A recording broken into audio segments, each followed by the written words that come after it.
Trae Johnson III, and I am 9 years old, and I go to Celeste Equal Elementary School.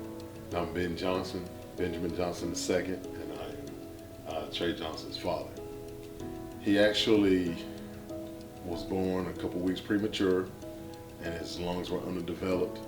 So as soon as he was born, he had to go in NICU, and he spent about 2 weeks there.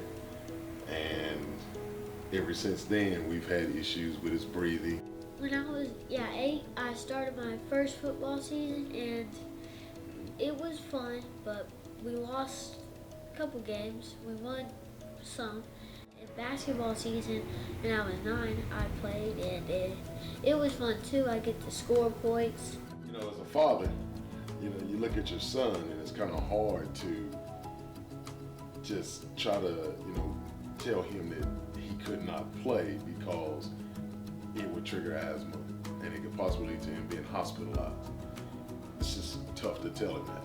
So, he, with the proper care and proper, hospital visits and everybody staying on top of everything, we decided to try it. In the earlier 2019, I didn't feel too good one day, and I was out of school for 6 days in the hospital, and I had the flu, pneumonia, and something else. This lady brung something right here, and she held it, and there's 4 balls, and then each ball was just turning around, and so to shake the badness and the germs.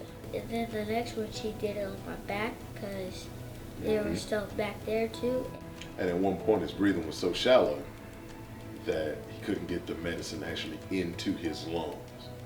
And so it was kind of hard to explain to him, like, here's what I need you to do. I said, you ever seen the Hulk flex? And what does he do? And then so he showed me, of course, he's coughing all over the place. And I said, look, whenever they put the medicine on you, the breathing treatment on you, I need you to just breathe in as hard as you can and flex like the Hulk. And he goes, oh, okay. Can you flex? That's it. Iredell is a great health system because they make me feel like a king. They brought me popsicles, ice cream, and a lot of medicine. One of the things he said, Daddy, I feel like Bruce Wayne. I was like, well, why is that? He said, because anytime I ask for anything, they always bring it to me. And sometimes I would sit back and I would kind of think to myself, in any other situation, in any other, hospital, would I feel comfortable enough to leave my son to quote unquote strangers? And that's a tough one. But in this situation, you feel like it's seamless because he's happy. You worry about his mental state as far as, a parent leaving. But then when I come in, he's just as happy, and he's acting like he's been with family members all day. We trust him. I trust him with, any of my children, and I'd always recommend them, to anybody that's looking for any kind of health care, no matter what it is.